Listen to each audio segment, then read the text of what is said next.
Mais alors, est-ce qu'une solution, c'est pas simplement de mettre des pièces d'or en circulation pour aller jusqu'au bout de la logique? Parce que si c'est des pièces d'or, il faut bien que les gens payent avec. Sans le crédit, vous n'allez pas loin. Si vous voulez la M1 ou M0, les pièces et le crédit. Faire du crédit sur la base de l'épargne, comme on faisait il y a... Oui, mais alors vous rentrez dans un système justement où on ne prête que l'épargne. Il n'y a plus de levier. Mais est-ce que ce serait grave en soi? Ça ferait un monde beaucoup plus stable. Il y a des tas d'économistes qui ont pensé que ce n'était pas une mauvaise idée. À la fin du système des réserves fractionnelles, tout le monde est d'accord.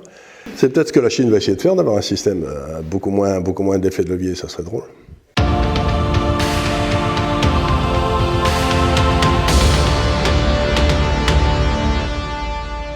Je suis quand même surpris, c'est à quel point les gens parlent avec beaucoup d'assurance de sujets qu'ils ne connaissent pas, quoi.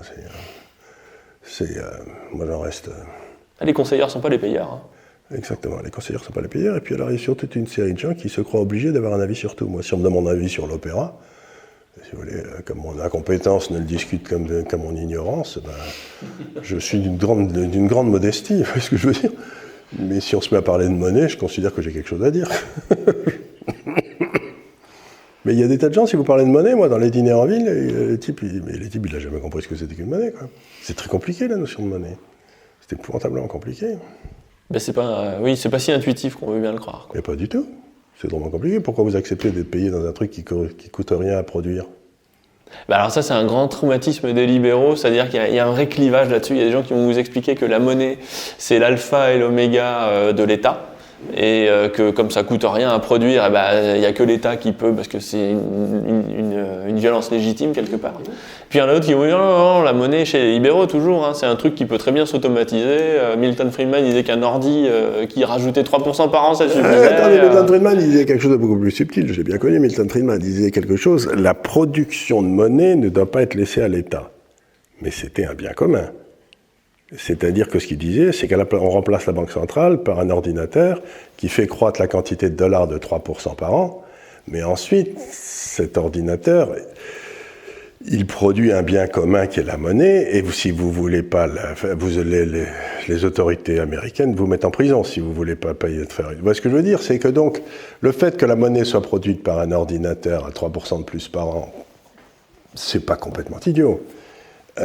C'est pas la même chose de dire qu'il va y avoir 25 ordinateurs qui vont produire 25 monnaies différentes et chacun se débrouille. Non, les libéraux en question, ils pensent surtout à l'or, par exemple. Ils disent, l'or, voilà, ça se reproduit pas, ça se falsifie pas, et oui, puis on en trouve 2% par an, donc ça fait bien l'affaire. Mais on n'en trouve plus 2% par an, c'est ça le problème, c'est qu'en fait la quantité se rétrécit. Donc ça veut dire que l'or, ça vous garantit la déflation, la baisse des prix. Alors c'est un choix. Mais pour les gars qui sont endettés, être en baisse des prix, c'est pas une bonne idée. En même temps, ça fait réfléchir à l'endettement. Ah ouais, ça fait réfléchir à l'endettement, mais si vous sortez d'une période où tout le monde avait été poussé à l'endetté, et puis vous dites, mais maintenant l'endettement est terminé. C'est un peu la douche écossaise, quoi. C'est pas ça, on fait comme le diesel et on nous expliquait pendant 30 ans que c'était bien mieux que l'essence et que c'était beaucoup moins polluant, puis d'un seul coup, non, c'est trompé, c'est beaucoup plus polluant. Tous les types qui avaient fait leurs usines sur le diesel, ils vont sauter comme des bouchons, hein. Oui, c'est le moment de la transition. La transition est bien jolie, vous passez d'une certitude à une autre, mais en soi, c'est pas complètement idiot ou... Non, c'est pas complètement idiot, mais si vous voulez, la monnaie, en fait, quelque part, ce que je veux dire aux gens, c'est que ça sert à payer. Il y a quelqu'un dans un système à qui vous donnez le monopole de la violence légitime, c'est l'État. La grande question, c'est, une fois que vous lui avez donné ce monopole, comment vous l'empêchez de vous mettre en prison immédiatement après, vous voyez ce que je veux dire? Donc, comment vous contrôlez le pouvoir? C'est ça la question de la science politique, il n'y en a pas d'autre, hein. Alors, la seule chose qu'on a trouvée, si vous voulez, c'était que les impôts soient votés par le peuple, pour éviter que le souverain ne développe ses forces de police pour vous mettre en prison. Donc, les impôts, ça a commencé avec Locke. Deuxième chose, que l'État soit soumis à la même loi que tout le monde, ce qui me paraît quand même la moindre des choses, ce qui n'est pas le cas en France, comme on l'a vu avec Madame Hidalgo hier, que le juge du secteur privé a dit qu'elle n'avait pas le droit de faire ça. Qu'est-ce qu'elle a dit comme connerie encore? Mais elle n'a pas dit une connerie, elle avait fait son truc de piéton. Et donc le juge du secteur privé, la Cour de cassation, a dit non, vous n'avez pas le droit de faire ça. Moyennant quoi, 48 heures après, le juge administratif a dit si, Madame Hidalgo a le droit. Donc vous avez deux droits en France, le droit des clercs et le droit des manants. Sur l'histoire de Anne Hidalgo et de la piétonisation des berges de la Seine, je fais une petite aparté parce que je n'ai pas retrouvé la même chose dans les articles et je pense qu'il y a peut-être une erreur de la part de Charles Gave, puisque Anne Hidalgo apparemment a bien essuyé un recours contre cette piétonisation, mais au tribunal administratif. Donc voilà, je suis pas sûr, mais il y a peut-être une confusion de la part de Charles Gave sur cet exemple, ou alors j'ai mal compris de quoi on parlait. Ceci étant, le point important, c'est qu'en France, nous avons bien un droit administratif et un droit privé, avec deux ribambelles de tribunaux différents. Dans les tribunaux privés, vous avez le tribunal d'instance, de grande instance, qui peuvent partir dans des procédures d'appel et qui finissent devant la Cour de cassation. Et à l'inverse, dans les procédures administratives, vous avez les tribunaux administratifs qui finissent devant ce qu'on appelle le Conseil d'État.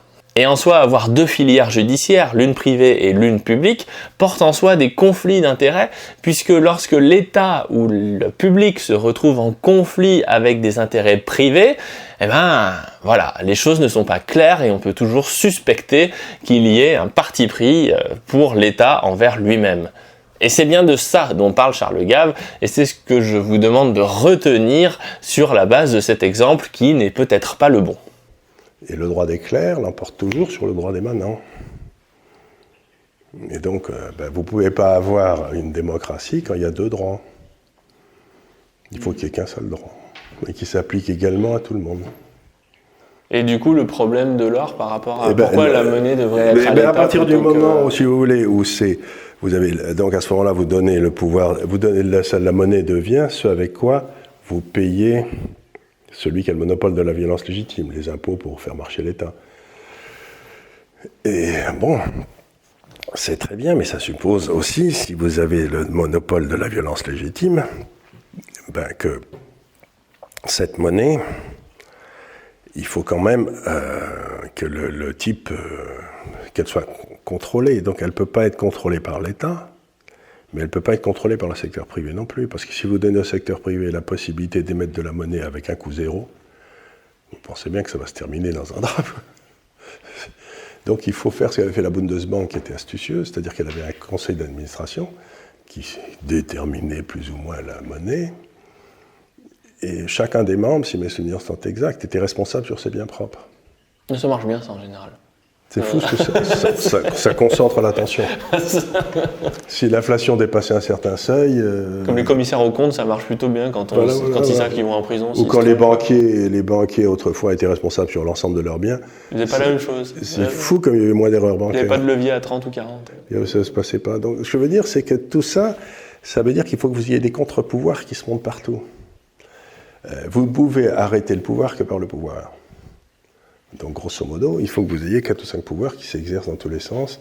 C'est un système un peu crasseux, si vous voulez, ça ne marche pas très bien et tout, mais ça marche. Tandis que si vous essayez de faire un système bien propre, comme la Commission européenne, qui n'a qu'un seul truc et tout, à ce moment-là, vous tombez immédiatement dans un système sans contre-pouvoir et ça ne marche plus. Et c'est quoi le problème de l'or? Alors, pourquoi vous n'êtes pas favorable à une monnaie basée sur l'or?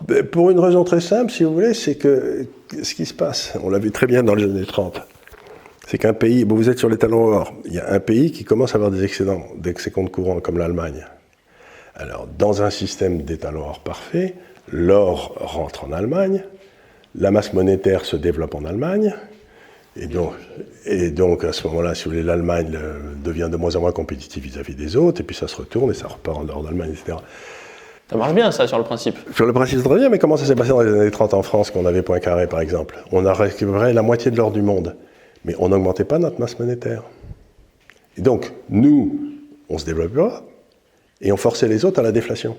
Puisque eux, ils étaient obligés de se restreindre, donc pour rentrer dans une espèce de truc déflationniste, s'il y en a un qui se met à stocker l'or sans contrepartie monétaire, à ce moment-là, tous les autres qui ont déstocké leur or sont obligés de rentrer dans une période, dans une politique restrictive qui durera jusqu'à la fin des temps. Il faut que tous les joueurs soient bons joueurs autour de la table. Mais alors, est-ce qu'une solution, c'est pas simplement de mettre des pièces d'or en circulation pour aller jusqu'au bout de la logique? Parce que si c'est des pièces d'or, il faudrait bien que les gens payent avec.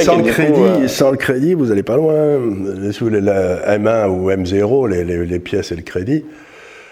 Faire du crédit sur la base de l'épargne, comme on faisait il y a... Oui, mais alors vous rentrez dans un système justement, où on ne prête Il y a que plus de l'épargne. levier. Il n'y a plus de levier. Mais est-ce que ce serait grave en soi? Ça ferait un monde beaucoup plus stable. Il y a des tas d'économistes qui ont pensé que ce n'était pas une mauvaise idée. À la fin du système des réserves fractionnelles, tout le monde est d'accord. Mais en même temps, si on a un réserve, mais aujourd'hui, on a un système de réserve fractionnelle. C'est le point, c'est comment on passe du point A au point B, quoi. Ouais, donc en soi, l'idée est pas mauvaise. Par contre, un petit problème de transition, quoi. Ça marche pas. Tout le monde saute. Tous les gars qui ont des dettes sautent, y compris tous les États. Justement, comme on va bientôt y arriver, c'est peut-être l'occasion. À ce moment-là, vous n'avez pas tort. C'est peut-être ce que la Chine va essayer de faire, d'avoir un système beaucoup moins d'effet de levier. Ça serait drôle. En plus, c'est loin d'être idiot quand on y réfléchit, parce qu'on est dans un monde où on manque un peu de croissance en ce moment, parce qu'on n'a pas trop d'innovation techno qui prend le relais. Là, Et puis surtout, maintenant, pour un pays comme la France, on a des 1000 milliards de dettes, ou je sais pas, mais non, on a la dette qui était à peu près équivalente au PIB. Mettons que les taux d'intérêt soient à 3%, la quasi-totalité de notre dette est tenue par l'étranger. Donc, on a une croissance de 3%. Les taux d'intérêt sont à 3%. Ça veut dire que tout l'argent qu'on gagne en France va servir. Ça sert en écuit. Ça va servir à payer les intérêts des gars qui nous ont prêté de l'argent. Et donc, il n'y a plus d'argent en France. Parce que 3% de croissance en France, on n'a pas vu ça depuis un moment. Absolument. Donc, par contre, les taux d'intérêt, ils sont à 3%. Oui. Donc, qu'est-ce que ça veut dire? Ça veut dire un truc tout simple. Ça veut dire qu'à ce moment-là, ce qui se passe, c'est que tous les gars qui sont les entrepreneurs, ils se disent, je ne vais pas rester dans ce pays où il n'y a aucune croissance. Je vais aller me mettre dans un pays qui n'est pas endetté et où je garderai la totalité des fruits de ma croissance. Donc, c'est un aspirateur à gens compétents. Du coup, le fantasme de la Chine qui rend sa monnaie convertible en or à 100% quasiment, c'est loin d'être idiot en fait. C'est loin d'être idiot parce que si vous le faites, les gens se disent, tiens, je peux convertir en or. Donc immédiatement, dès que vous pouvez convertir en or, vous ne convertissez pas. Parce qu'automatiquement, vous avez 3% sur les obligations chinoises. Vous dites, je ne vais pas abandonner les 3% sur les obligations chinoises juste pour avoir le plaisir d'avoir de l'or physique dont je ne saurais pas quoi foutre. Et c'est un bon moyen de leur assurer une souveraineté sur leur zone, ça aussi. Voilà, complètement. Et puis ça expliquerait pourquoi ils stockent de l'or comme des tordus tous les ans. Puis ils rachètent les minières, et les productions des minières, on n'en sait rien. Puis j'ai eu des contacts qui disaient qu'ils rachetaient même de l'or au marché noir, sauvagement, quoi. Non, mais vraiment en cash, quoi. J'ai les mecs de la Banque centrale de Chine qui arrivent, ils posent des valises, ils repartent avec un avion et de l'or, quoi. Oui, c'est ça. Mais ça se passe partout. Comme dans les films, quoi. Oui, tout à fait. Et voilà, mais on est bien dans la fin du système du dollar, monnaie de réserve, qu'on a connu depuis 47, puisque dès le moment où ils imposent la délocalisation du droit américain, on est cuit, quoi. Tout le monde a envie de se barrer, du coup. Tout le monde a envie de quitter le navire. Exactement, c'est pas jouable. Donc il y a toute une série de choses qui se touchent et ça semble indiquer que le monde va se séparer en 3 zones. Vous aurez une zone européenne, vous aurez une zone autour du dollar. Oui, le musée. Vous aurez une zone du dollar centrée autour des États-Unis et des matières premières peut-être, et puis la zone asiatique qui sera centrée autour du yuan. Mais un monde avec 3 monnaies est un monde qui fonctionne beaucoup moins bien qu'un monde avec une seule monnaie, parce que vous avez des frictions, de l'échange, des réglementations. Mais il est plus résilient. Mais il est plus résilient. Donc il y a moins de crises, c'est quand même plus paisible. Vous aurez des crises, mais qui ne passeront pas d'une zone à l'autre. C'est ça, donc c'est un peu plus... Quand ça va pas là, on met ses sous ailleurs, quoi. Voilà, c'est ça. Ah, ouais.